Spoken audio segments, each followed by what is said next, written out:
it really hit home to me when there was that link between Bitcoin and time itself. So you have, the universe scarcest resource in time, and then the hardest money that's ever existed in Bitcoin, and they're intimately linked together through the difficulty adjustment. And so, yeah, for me as a bit of a physics geek, it was one thing that really made me pay attention.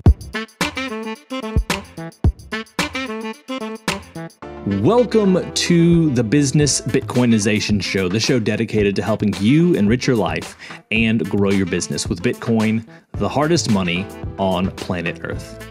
I'm your host, Josh Friedeman, and our guest today is Nathan Day, who's a tech entrepreneur and founder of BTCMap.org. He's built, sold, invested in, and advised tech businesses over the years, and he's now focused on Bitcoin, building BTCMap.org, Gamertron.net, and delivering Bitcoin education for kids. If you're a business owner and you've wondered how you can get more awareness that you're accepting Bitcoin, BTC Map is a great way to do that. We're going to get to our interview with Nathan in just a few minutes, but first of all, we have this week's Bitcoin Meetup Spotlight, and this week we're going to Bend, Oregon with the Bend, Oregon Bitcoin Meetup. Get ready to bend your mind with Bitcoin. Join the Bend Bitcoin Meetup to explore the exciting world of Bitcoin in a fun and relaxed environment. Their meetups feature lively discussions, guest speakers, and networking opportunities with like-minded individuals. Upcoming events include a beginner's guide to buying Bitcoin and a panel discussion on the future of decentralized finance. Don't be left behind. Come bend the future with us. You can find them on Twitter at BendBitcoin or on meetup.com. And if you want to attend a Bitcoin meetup, but you don't live in the Bend, Oregon area, I encourage you to download the Oshi app, where you'll be able to find the closest Bitcoin meetup to you. Now, we're going to get to our interview with Nathan right after this.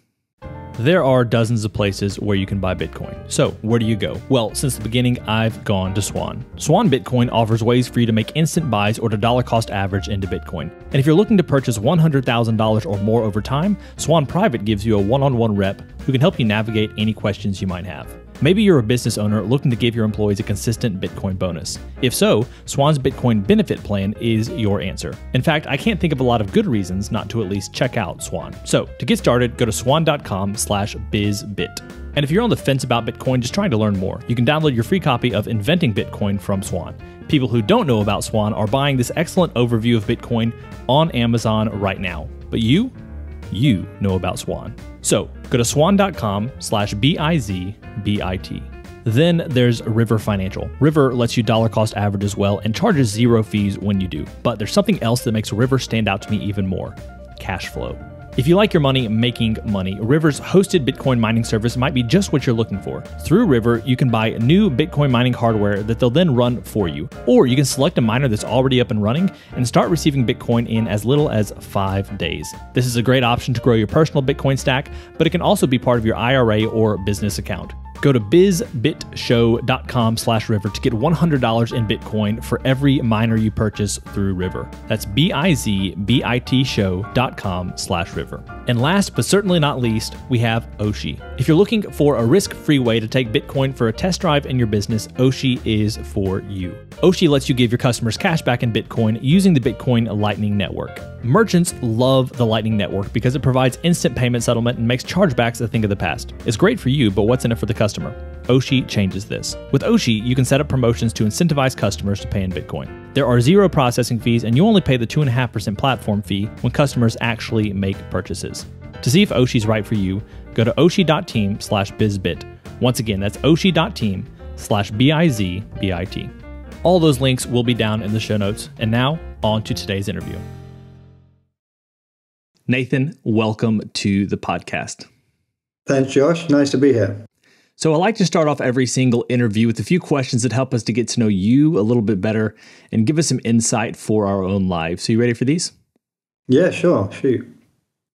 When and how did you first learn about Bitcoin? Well, I think like anyone, you hear about it way before you understand it.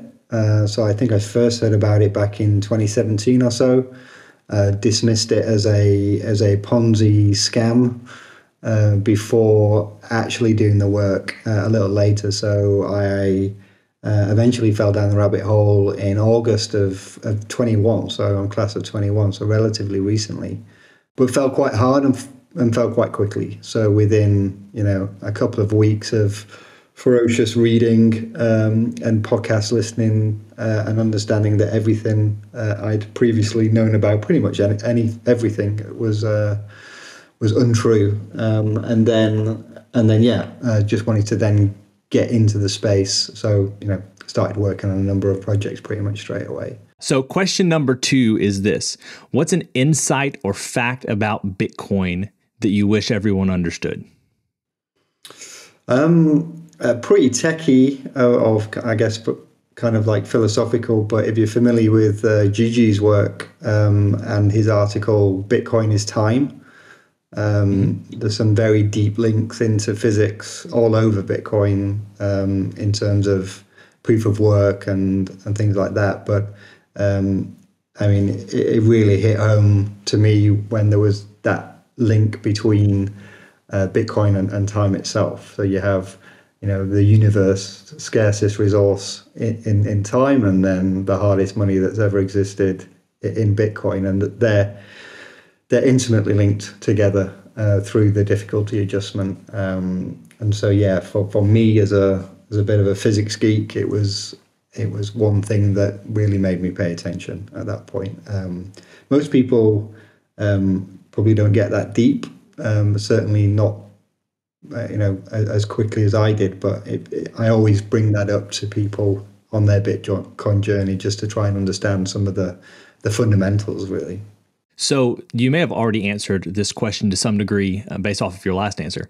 But question number 3 is, what is the Bitcoin resource that you most recommend to others? Gigi's work is where I send people once they've understood some of the basics. But I often send them to the guys over at SeedSigner. So we have my SeedSigner here. I think this is really good for people to understand kind of wallets and seeds and signing devices and where their Bitcoin is. So if you're a noob, you think your Bitcoin's in your wallet on your phone.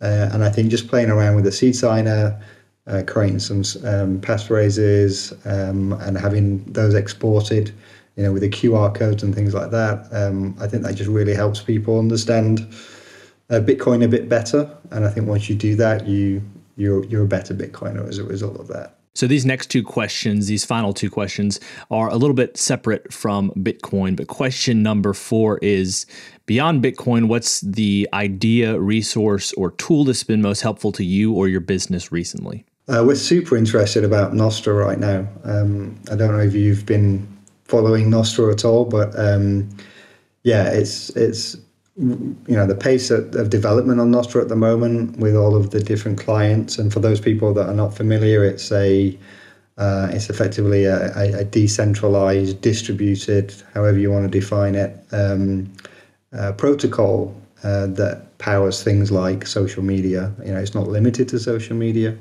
but it's kind of what Bitcoin is to money. Nostr is to free speech, effectively. And so there's super exciting things happening there. And then the link to BTC Map is it actually helps power some of the features we want to develop in the future in terms of merchant reviews and how do you verify the identity of a reviewer.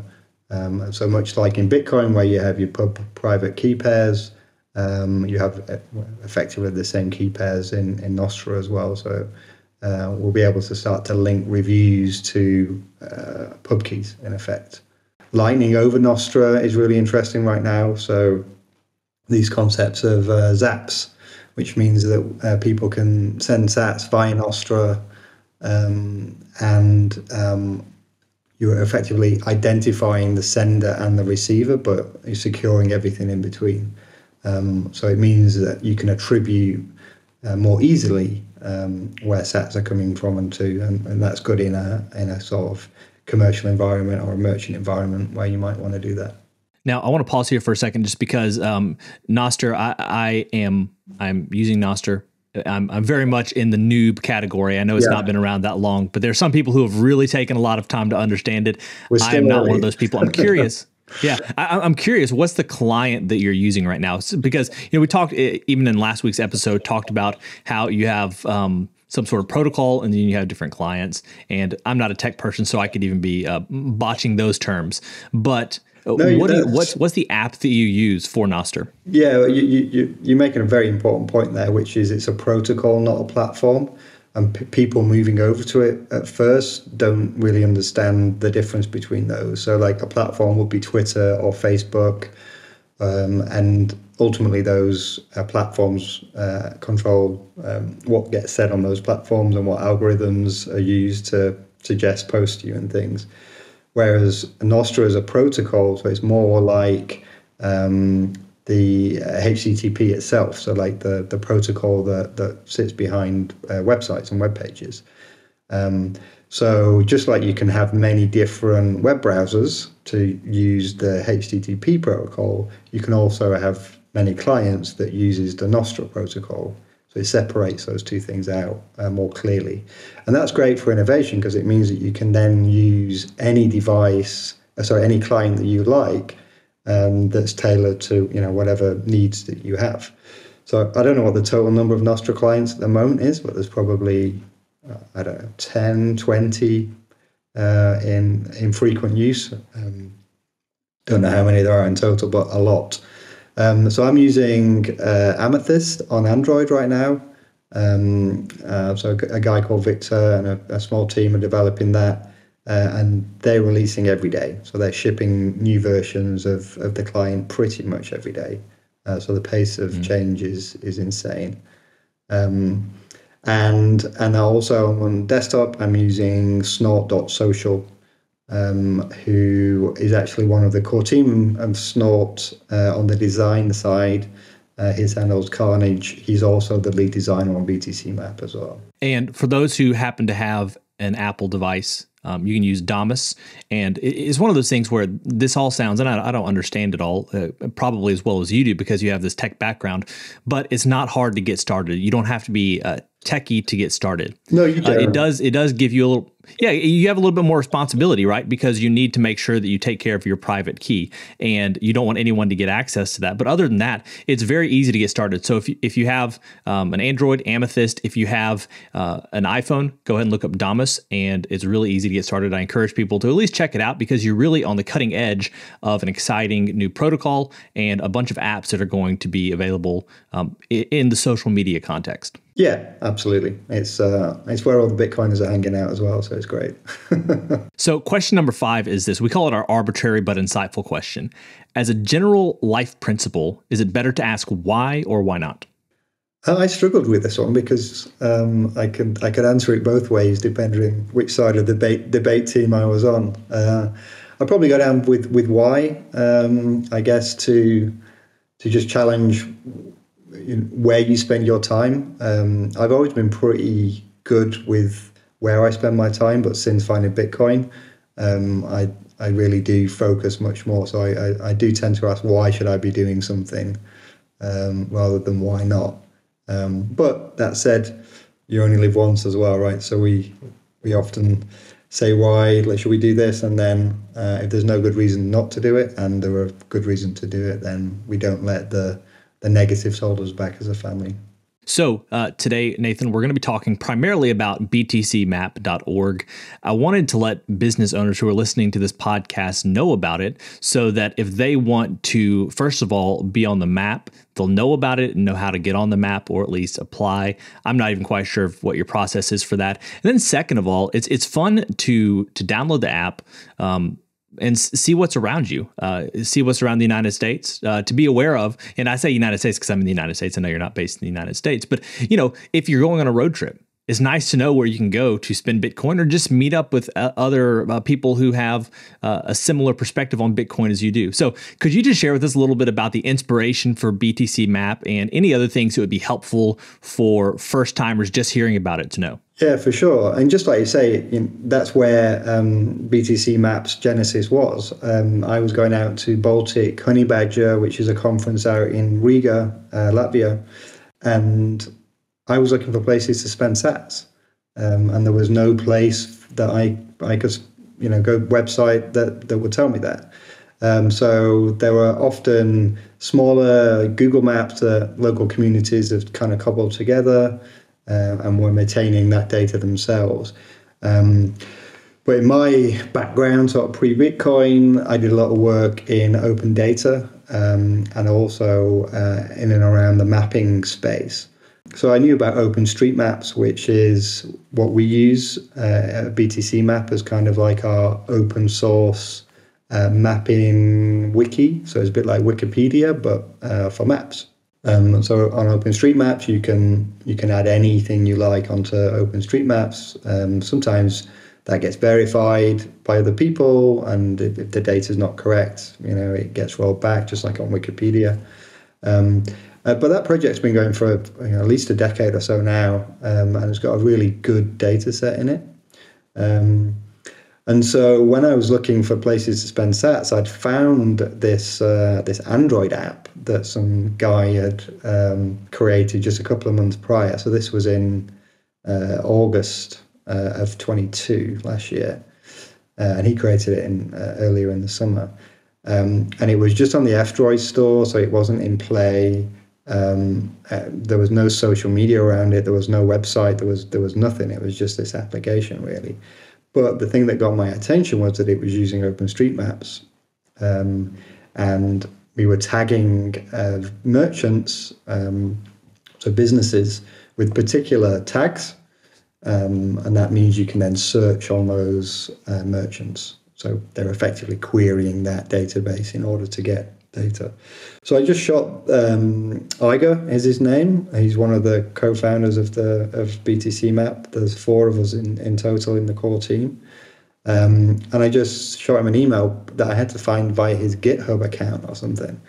And then, we connected. And then later that weekend, we got the first MVP webpage up, which was this terribly simple, not very good-looking website, just to get the domain and to start the movement, really. And then I set the Twitter up that weekend in Riga, and within 24 hours, we had Second Light, who's the lead web dev, reach out to us and say he wanted to start to contribute. And then he brought along the designer Carnage, who has done all the design on the project. So within it was about 3 or 4 days, really. It went from I don't have a solution to we now have a team, and we've got a basis of a solution that we're now going to develop quite aggressively. And so that was, like I said, that was end of summer, early autumn. So in the 3 months at the end of last year, we were shipping, pretty much every day. And what you have now is quite a fully fledged web app that you can use to find your merchants. We're across iOS and Android. And so now, if I'm flying to Riga next year, I can get my app out, the BTC Map out, and I can find places to go spend some sats. I do in just a second. The other part of that question was how people can get on the app or how they have gotten on. But before we get to that portion, from what you've just shared, I'm sort of curious, is this a for-profit endeavor or just kind of a passion project based off of a need that you saw out in the space? How are you looking at this, and what are your plans to grow in the future? Good question. So right now it's an open source project, and therefore is not for profit. So we get some donations that come in. We have some sponsors that cover kind of our fixed costs. So we're not taking any salaries out of the business or anything like that. In fact, we're not even incorporated yet. It's just a loose collaboration of people and a multi-sig Bitcoin wallet right now. But that said, there's clearly a business opportunity ahead of us, and one that focuses around merchants, I think. So we've currently got around 9,000 merchants, I think, on the platform. And we're not really catering directly to their needs other than sending business their way. So, there's an opportunity there to start to engage merchants directly. But that said, we would always keep the two parts of BTC Map separate. So there will always be a free and open source foundation layer, and the data itself is free and open source because it's in OpenStreetMaps. And so if we are going to build this commercialization layer on top of that foundation layer, they'd always remain separate. And hopefully the commercialization layer can then in turn begin to fund the foundation layer over time. Could you help me understand the commercialization layer a little bit better? Like what would be some of the ways that businesses could benefit from this? So I don't know, if you think about fiat solutions, so you've got Yelp and directory pages where businesses pay to have SEO friendly web pages for their sites. Right now, because we're still early in Bitcoin adoption, that's fairly important for engaging with your Bitcoiner customers as well. So how can you attract more Bitcoiners to your merchant? And so we talked earlier about Nostr integration and reviews. So how do I get a Yelp-like experience but built on a Bitcoin standard for Bitcoiners and not tied into any particular platform? There's also the other angle is, and some of our sponsorship reflects this, is payment providers as well. So we've got sponsorship from Swiss Bitcoin Pay and also Coinos, who are both Bitcoin payment providers. And so if we can start to focus on merchant onboarding as well, so how do we get merchants that are not yet accepting Bitcoin onto BTC Map? And as we onboard those merchants, how do we help them select the best point of sale solution required for their business? And obviously there's affiliate sort of deals that can be done in terms of revenue share on those types of relationships as well. So yeah, we've got a couple of ideas, but right now we're really focused on building out the merchant base, validating the data and verifying the data that's in the database, because we inherited some poor quality data that we're about 50% the way through cleansing right now. And building the community side as well. So a thing we've done on top of the merchants is building these community areas around the planet. So if you go to the website and you look on communities, you'll see polygons, so areas that cover different patches of the planet, and they represent Bitcoin meetups. But what we've done is we've created these communities that have meetups and also have merchants within that area. And so those communities are now taking ownership of their local merchant data to make sure that it's verified and correct. So rather than a central team trying to verify 9,000 locations globally, we're pushing that responsibility down to the people that it matters to, which is the people that live there, right? So it's been amazing to see. So we've had some very aged data sources that haven't been verified, and communities from around the world have picked that up, verified it with up-to-date information, and everyone has a better experience as a result of that. And how are these communities made aware of it? Are you reaching out to meetup organizers and saying, hey, this is kind of an area that we're considering under or within your domain. Would you mind checking these out as you have the ability? Or do you take a different approach? There's on the website, there's a form you can fill in. So we get people requesting to be a community, and we verify that information to make sure that they're kind of Bitcoin only and legitimate. And then, we reach out to people. So via social media, we've had a few other people join, but via us DMing those guys saying, hey, do you want to be part of, put your community on the map effectively? And then we're engaging with some of the big community organizations, particularly here in Europe. We've got 21 which is the German collection of meetups. I think they've got something like 50 or so across Germany and Austria. And then there's the Decor French Bitcoin meetups, then they have similar numbers. And so very soon, I think we've got 115 communities currently on the platform. will soon be more like 400, representing people from across the planet. So yeah, it's great to see all the activity coming in from all over the place.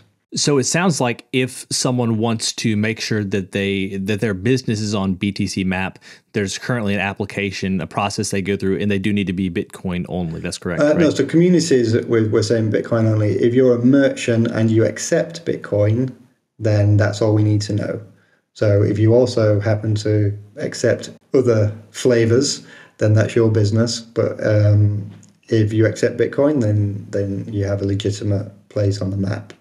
But it has to be Bitcoin. It can't be, Binance Pay have got their app, that you've got to KYC yourself to use and things. So it has to be native Bitcoin. And that's pretty much the only stipulation we have. And so, yeah, if you're a merchant and you already accept Bitcoin, you can do one of two things. You can fill out the form on our website. So just go to btcmap.org. And you can add a merchant. So we just ask for some information, clearly where you are, your position, and that's it. And then if you fill that form out, that will create a ticket that one of the community of what we call the shadowy super taggers, they will pick that information up and they will verify that quickly, and they will then add that information into OpenStreetMap. So maybe your merchant is already in there because of some previous data load, and they just have to tag it with the Bitcoin tags, whether you accept Lightning, on-chain, contactless, those types of things. Or they may have to create, you as a merchant in OSM. Either way, that they will do it. But the other way to do it, and it's not difficult, and we have instructions on the website, is you can just add it directly to OpenStreetMap yourself. So if you went to a particular merchant on OpenStreetMap and you put the correct tags on, within 10 minutes, that would then be on the map. So there are a number of ways that people can get on BTC Map. I'm curious, what is the most popular way that people have gotten on there? Is it that they've previously uploaded their information and you just came in and imported them into BTC Map from this open source? Or are most of these people on the map right now? Because if you pull it up, there's just tons and tons of places. Are they mainly people who have applied to be a part of BTC Map? Yeah, I think most of those, well, the new ones certainly have come from people submitting their information on the website. Like I said earlier, there was quite a lot of legacy tags in there. I think legacy locations. I think we had about 5,000 or 6,000 to begin with. That we've built on top of, and so yeah, most of the new ones have come from via the website. But we're also working with the payment providers, so Galloy and Ibex and the likes of Coin Corner to get information about their merchants. So going forward, as they onboard merchants onto their platform, then there'll be integrations into BTC Map in order to get that information on the map as and when they're onboarded. So yeah, there's a process there to keep up to date with new merchants in a more automated fashion. Mm-hmm. And before we finish up today's interview, I do want to take a chance to hear a little bit more about the other things you're involved with. I believe it was Gamertron is one of them. And then there was just also an element about kids education. So I'm curious to know a little bit about those things because it seems like you went all in fast. I'm guessing this is another Bitcoin related thing, but correct me if I'm wrong and explain to us a little bit more about it. Yeah, for sure. So Gamertron.net is where I first started actually with my then 10-year-old son. Who we'd been homeschooling for 3 years at that point. So he's quite techie. He was doing some courses with Cubrio, which is an online school, distribute school with kids from all over the world. It's an excellent resource. And one of the courses that they were doing was game development. So they were using Unity 3D, which is a professional game development platform, and it was about the same time we were doing I was doing the Bitcoin stuff, and and we just started putting QR codes at the end of these games for donations, because these were games that were published to the web. So we set this Gamatron business up, he and I, designing logos, and we did it as a bit of a homeschool project on how to be an entrepreneur. We worked on costs and profits and modeling and things. And then yeah, so he's developed 4 games now, I think. And the last one we did was called Satsman. So you can check that out at sats-man.com. And that's a take on the classic Pac-Man game. But rather than have ghosts chase you, you've got altcoins chasing you. And you've got to eat the Bitcoin. And so we ran that slightly differently. So rather than donations at the end, we actually integrated Bolt 11 Lightning directly into the game. So that meant that at the end of a game, you could pay, I think it was like 1,000 sats, to post your score to a global leaderboard. And then we were doing weekly prize draws. So 1 point equals 1 ticket in the prize draw. So clearly the more points you get, the more chance you have, but everyone has a chance of winning. And then we were doing like a 10, 20,000 sats prize draw each week where we'd select a winner. So that was cool. We had a lot of fun creating that game. So you should play it afterwards and see what your score is.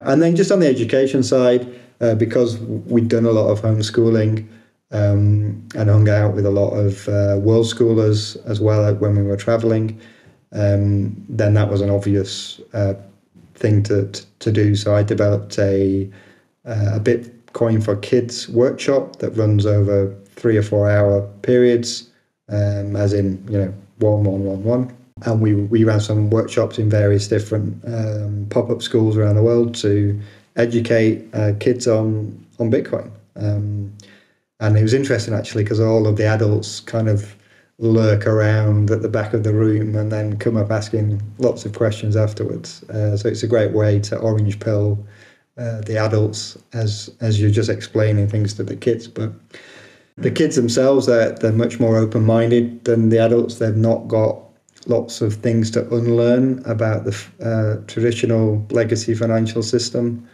They're familiar with digital currencies in games, with Fortnite and Minecraft and all the games they play. So, they understand digital currencies natively. So it's a lot easier to explain why Bitcoin is different to them than it is to the grown-ups sometimes. And for those workshops, are those available anywhere, or was that something that those schools were paying you for? I'm just curious because, if there are any homeschool families right now, or maybe teachers or spouses of teachers listening right now, that would be a really neat thing to be able to send people to if it's available. Yeah, it's publicly available. So I don't know if you've got any show notes. We can put the links in. But yeah, it's publicly available.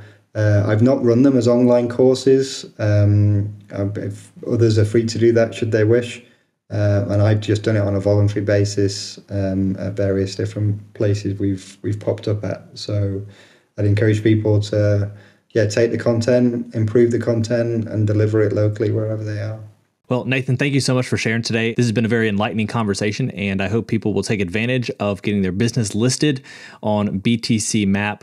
Would you share any final thoughts with us that you might have, things that we haven't had a chance to talk about yet, or things you'd just like to reiterate before we finish up our conversation? I think I'm super keen and interested to be working on BTC Map right now because I'm a big fan of normalizing Bitcoin. And it's not just about anonymous handles on the internet. It's about using Bitcoin, and it's not just about holding Bitcoin. You have to do both of those things, spend and replace. And if we want this to be the money that we use, then we're going to have to start using it. We can't just hold it. So go find your local merchant, get them on the map if they accept Bitcoin, and if they don't, just keep asking them every time you buy the coffee, cash or Bitcoin, and just start normalizing that conversation. And 2 or 3 months down the line, then maybe they'll be accepting Bitcoin. Perfect. Well, Nathan, thank you so much for your time today. It's been a pleasure. You're welcome. Thanks. Well, friends, it's a wrap. Thanks so much for listening to this episode of the Business Bitcoinization Show. If you want to reach out to either me or Nathan, you can find our links down in the show notes. And if you want to get your business on the map, reach out to btcmap.org. As always, keep building, keep growing, and until next time, keep living and leading well.